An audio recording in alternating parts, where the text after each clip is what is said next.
everyone, welcome back to the J&May English Podcast. I'm May, and today we are tackling a word that is everywhere but drives everyone crazy. It's the word take. Hello, I'm Mr. J. You're right, May. Take is like a Swiss Army knife. It has so many uses that beginners often get overwhelmed. But if you master just a few patterns today, your English will sound 10 times more natural. Seriously, by the end of this episode, you'll stop saying I go by bus and start using take like a pro. You'll even learn how to talk about time and habits without overthinking. Exactly. If you want to keep leveling up your English with us, make sure to subscribe to the J&May English Podcast. We're here to make the hard parts of English feel easy. Okay, Mr. J, let's jump in. Whenever I open a dictionary, take has like 50 meanings. Where do we even start? Let's start with the most physical one, moving something from one place to another. If I'm at home and I'm going to work, I take my umbrella with me. So it's about carrying? I take my phone everywhere, is that right? Perfect. It's the act of carrying or moving something as you go. Think of it as bringing along. But here's a simple trick for you. Take usually implies moving something away from where you are now.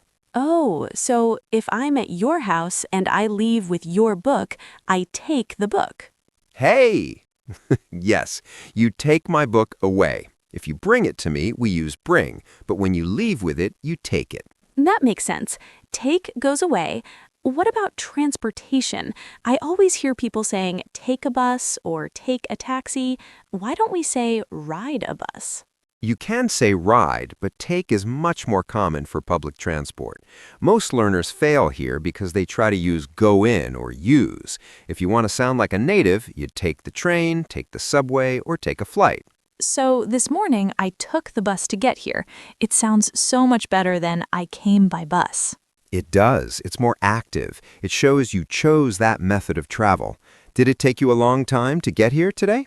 Oh, you just used take for time. That's the one I always mix up. It takes. This part is vital, May. We use take to talk about the duration or the amount of time needed for an activity. The structure is usually it takes plus person plus time. So if I want to say my commute is 30 minutes, I say it takes me 30 minutes to get to the studio. Precisely. You aren't using 30 minutes. The journey is taking that time from your day. Does it work for other things, like it takes 5 minutes to boil an egg? Spot on. It describes the requirement. If a task is difficult, we might even say it takes a lot of effort. We're treating time and effort like things we have to give to the task. I see. So take is like a requirement.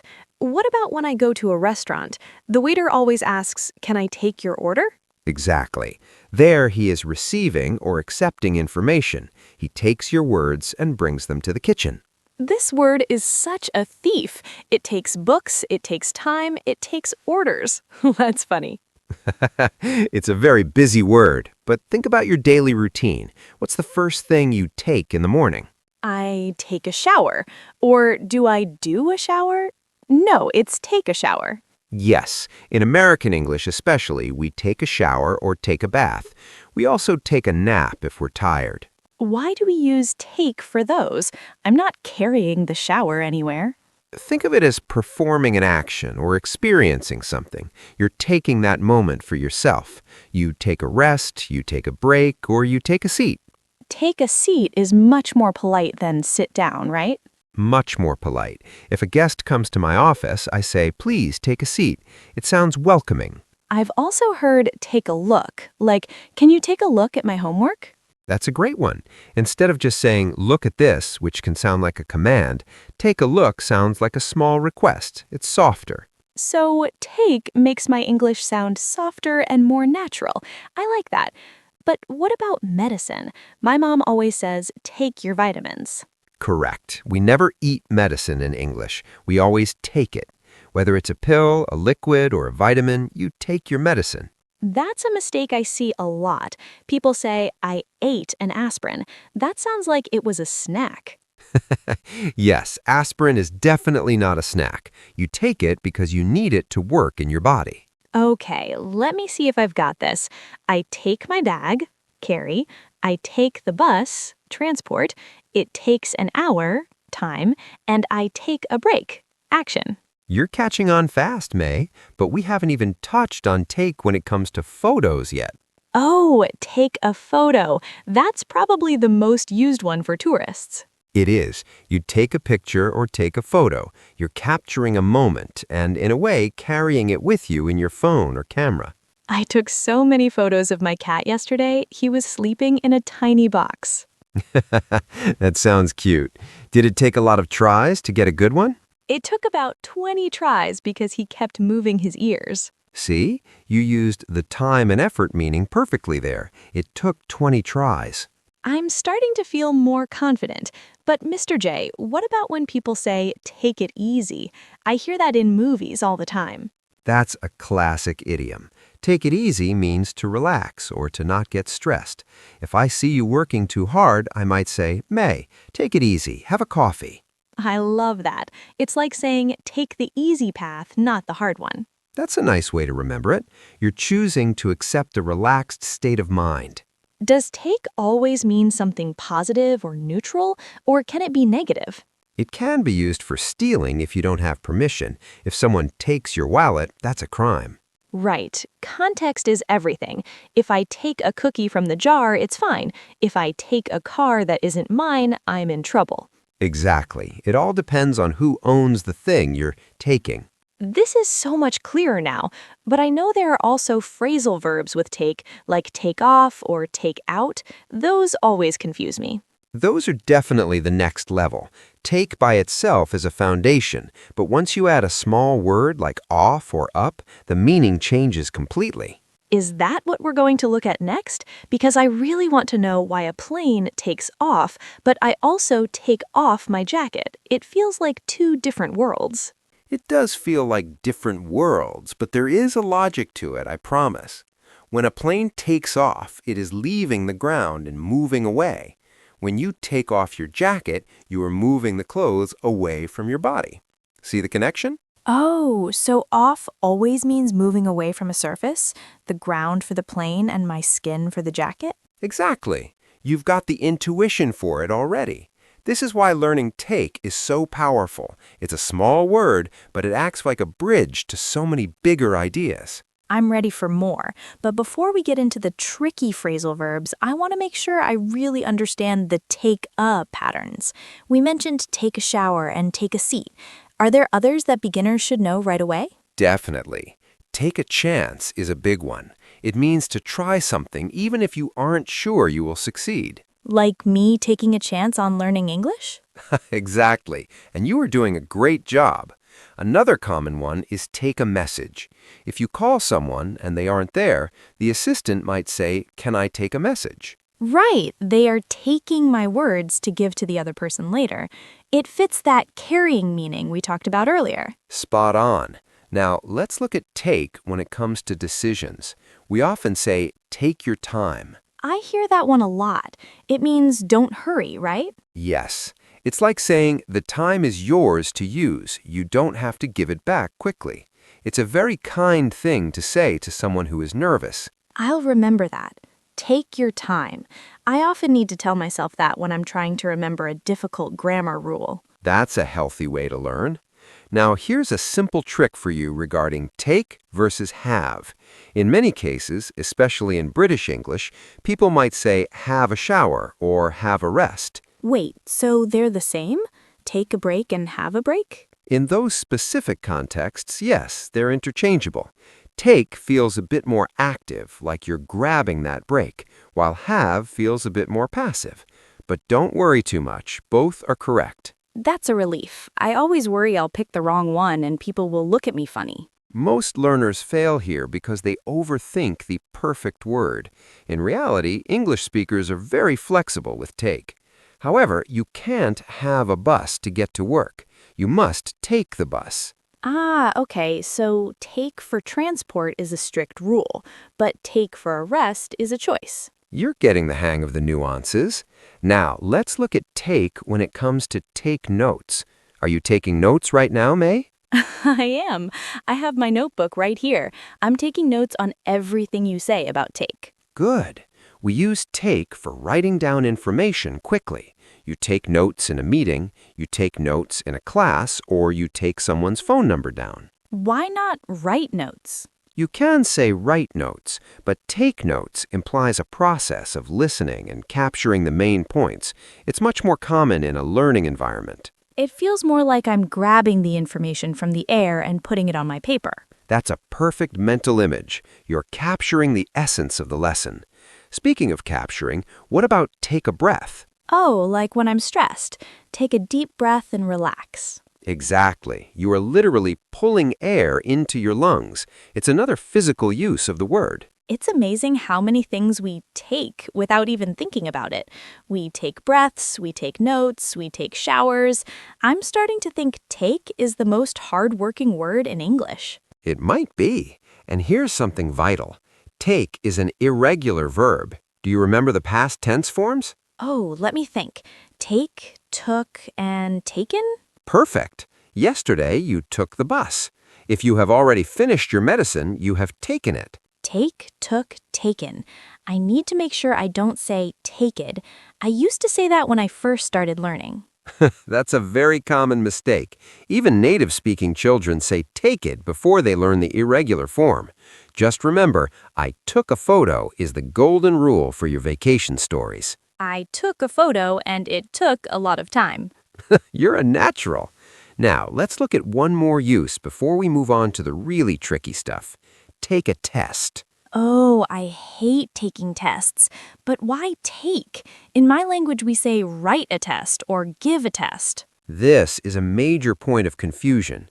In English, the student takes the test. The teacher gives the test. So if I'm sitting at the desk with the paper and a pen, I am taking the test. Exactly. You are taking the challenge. If you say, I gave a test, I will think you are the teacher. Oh, wow, that would be a big misunderstanding.